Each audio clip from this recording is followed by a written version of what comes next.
Subscribe करें are के drawing classes को और ये बेल आइकन भी दबा दें। प्यारे विद्यार्थियों, इस वीडियो में हम कक्षा 8वीं का अध्याय 3 जिसका नाम है चतुर्भुजों को समझना, उसकी हम इस वीडियो में बेसिक जानकारी या इंट्रोडक्शन सीखेंगे।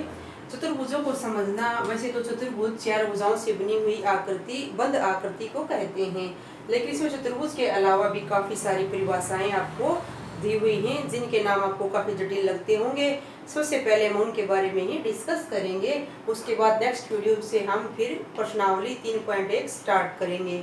तो यहाँ पर आपको एक नाम मिलेगा बार बार 3.1 में, वक्र, वक्र, फिर सरल बंद वक्र, बहुभुज। तो इस तरह से आपको कुछ नाम मिलेंगे, हम उनके बारे में पहले जान लेते हैं। तो सबसे पहले आपको जानना है कि वक्र क्या होता है। वक्र जिसको अंग्रेजी में बोलते हैं बच्चों कर्व, क्या बोलते हैं? कर्व। वैसे तो वक्र का अर्थ होता है टेढ़ा, आड़ा टेढ़ा, लेकिन गणित में वक्र सीधा भी हो सकता है इस तरह से। बच्चों आपको याद होगा जब आप छोटे थे, जब आपने लिखना सीखा था, तो आप लाइनों को कभी इस तरह से लिख देते थे, कभी इस तरह लिख देते थे, कभी इस तरह लिख देते थे। तो ये सभी क्या होते हैं? ये सभी जो आपने ये आकृतियां बनाई हैं, आप इस तरह से भी आकृति बना देते थे, किसी को आप इस तरह बना देते थे। तो ये सभी जो आकृतियां हैं ये सभी वक्र कहलाती हैं। क्या कहलाती हैं? वक्र कहलाती हैं। तो वक्र का अर्थ आप आसानी से समझ गए होंगे कि जब हम कागज पर या किसी समतल जगह पर, कागज पर या समतल जगह पर बगैर पेन उठाए इस तरह से कुछ भी ड्रॉ करते हैं और फिर उसको इस तरह मिला देते हैं या इस तरह खुला भी छोड़ देते हैं, जैसे ये खुला हुआ है, तो इन सब को हम क्या कहते हैं? इन सब को हम वक्र कहते हैं, वक्र आकृतियां कहते हैं। तो अगला है सरल बंद वक्र, इसको अंग्रेजी में बोलते हैं बच्चों सिंपल क्लोज्ड कर्व। यानी कि ये वक्र था कि हमने एक बिंदु से लेकर इस तरह से कोई आकृति बना दी, चाहे उसको मिला दिया या खुला छोड़ दिया, वो सब क्या होते थे? वक्र होते थे। लेकिन सरल बंद वक्र इस वक्र का एक ही रूप है। तो जैसे हमने ये आकृति बनाई है, ये जैसे ये बनाई है हमने, ये सरल बंद वक्र हमने यहाँ से स्टार्ट करके और इसको इस तरह से बना दिया है और इसको बंद भी कर दिया है, और इसमें कोई भी रेखाखंड या कोई लाइन एक दूसरे को काटती हुई नहीं है। जिस तरह हमने ये एक आकृति बना दी है, तो यहाँ पर भी कोई रेखाखंड एक दूसरे को नहीं काट रहा है और ये बंद भी हैं दोनों। तो अगर वक्र बंद हो, इस तरह से ये बंद हो और रेखाखंड एक दूसरे को कहीं पर स्पर्श नहीं कर रहे हो, नहीं काट नहीं रहे हो, स्पर्श तो इस तरह से मिलेंगे तो सही, लेकिन ये आपस में इस तरह काटेंगे नहीं, ये काटेंगे नहीं बच्चों। अगर ये काटेंगे तो ये सरल बंद वक्र नहीं होगा। सरल बंद वक्र की दो ही विशेषताएं हैं। एक विशेषता तो ये है कि ये सिर्फ एक आकृति होती है, एक बिंदु से हम शुरू करते हैं और दूसरे पे मिला देते हैं और ये बंद होता है, और इसमें कोई भी रेखाखंड एक दूसरे को काटता नहीं है। तो ये हो जाएगा हमारा सरल बंद वक्र। तो इस तरह से हमने वक्र और सरल बंद वक्र के बारे में जाना। अब हम जानते हैं बहुभुज के बारे में, जो आपके चैप्टर में काफी बार आएगा। तो बहुभुज, वैसे तो बहु का अर्थ होता है बहुत और भुज का अर्थ भुजा, यानी कि बहुत सी भुजाओं से बनी हुई आकृति को हम बहुभुज कहते हैं। लेकिन गणित में थोड़ी सी इसकी परिभाषा विस्तृत है, तो यहाँ पर हम वक्र से इसकी परिभाषा बनाएंगे। तो ये हो गया हमारा सरल बंद वक्र में, तो जैसे कि ये गोलाकार आकृतियां भी हम बना सकते हैं। लेकिन बहुभुज में क्या होता है? केवल रेखाखंडों से, रेखाखंड के बारे में आप पहले ही जानते ही होंगे कि दो बिंदुओं के बीच की दूरी को मिलाने वाली आकृति को रेखाखंड कहते हैं, जो कि दूरी निश्चित होती है। केवल रेखाखंडों से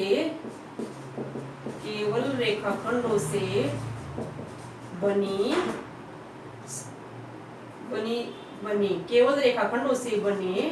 सरल बंद वक्र को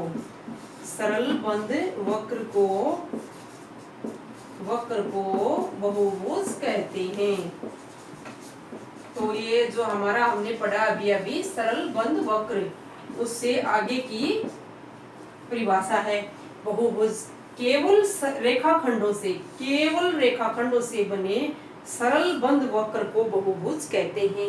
यहाँ पर हमने वक्र, फिर सरल बंद वक्र में इस तरह गोलाकार आकृतियां भी आएंगी और इस तरह रेखाखंडों से बनी हुई भी। लेकिन बहुभुज में क्या आएगा? केवल रेखाखंडों से बने सरल बंद वक्र को बहुभुज कहते हैं। तो कैसी आकृतियां होंगी? ये इस तरह की आकृतियां होंगी। ये बिल्कुल रेखाखंडों से बना है, तो ये इस तरह से इसके अंदर भुजाएं अलग अलग होंगी और ये कितनी भी भुजाओं तक हो सकते हैं।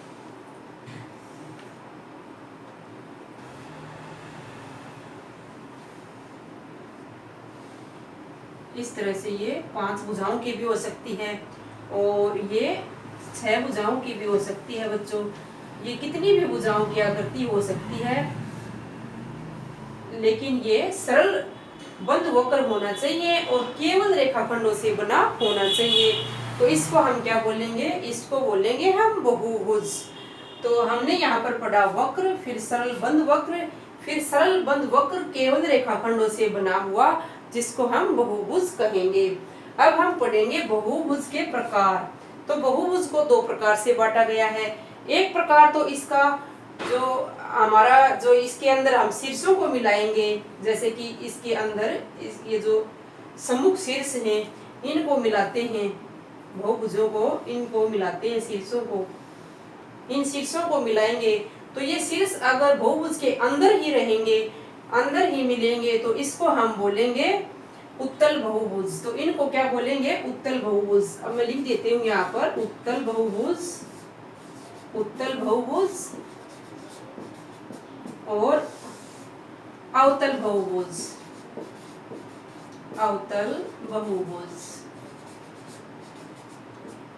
तो एक तो इनका प्रकार इस तरह से है कि जैसे कि ये बहुभुज हमने ले लिया, 4 भुजाओं की आकृति ये हमने ले ली है और यहाँ पर भी हमने इस तरह से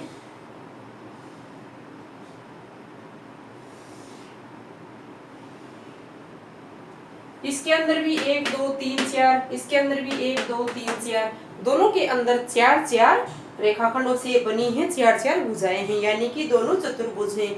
लेकिन क्या अंतर है?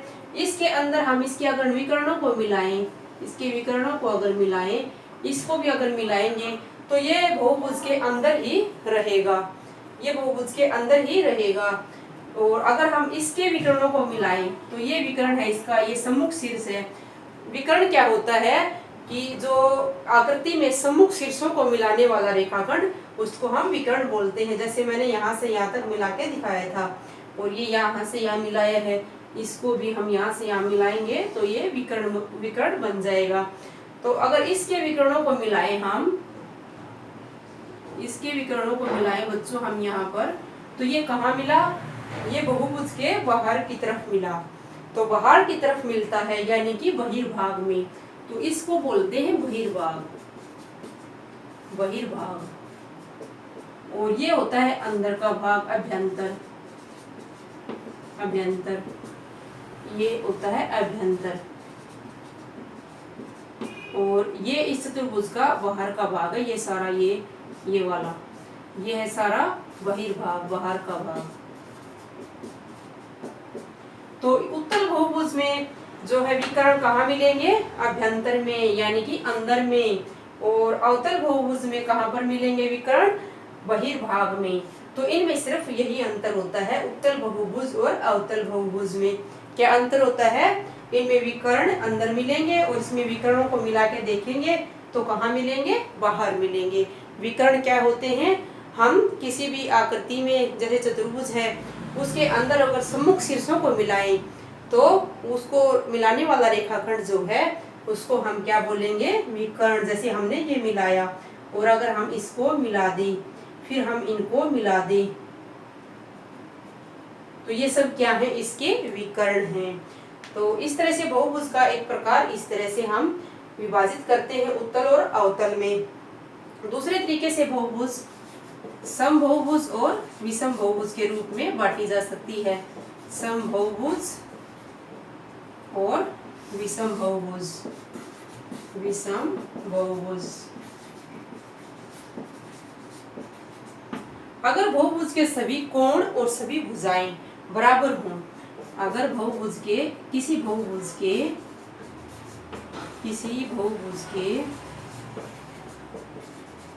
सभी कोण और सभी भुजाएं समान हो उसे समबहुभुज कहते हैं।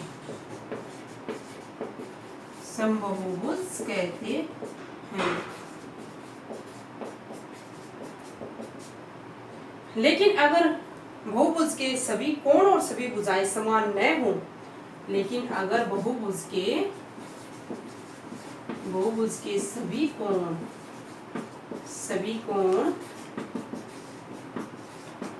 और सभी भुजाएं समान न हों, उसे विषम बहुभुज कहते हैं। तो एक तरह से हम बहुभुज को इस तरह बांट सकते हैं बच्चों। जैसे हमने इसके अंदर क्या किया कि एक बहुभुज हम बनाते हैं। हम ये यहाँ पर एक वर्ग की आकृति बना लेते हैं। तो इसके अंदर हमने ये चारों भुजाएं बराबर बनाई हैं। ये भुजा इसके समान है, ये भी, ये चारों भुजाएं क्या है, समान है। तो ये बन जाएगा समबहुभुज। लेकिन विषम बहुभुज अगर हम ये छोटी बड़ी बनाते हैं इस तरह से, अगर हम ये भुजाएं छोटी बड़ी बनाते हैं, ये चारों भुजाएं इसमें समान नहीं है ना, तो इसको हम बोलेंगे विषम बहुभुज। तो इस तरह से बच्चों हमने इस वीडियो में वक्र, सरल बंद वक्र और फिर बहुभुज के प्रकार उत्तल बहुभुज और अवतल बहुभुज तथा समबहुभुज और विषम बहुभुज के बारे में जाना। अगली वीडियो में हम 3.1 प्रश्नावली शुरू करेंगे। तो थैंक यू बच्चों।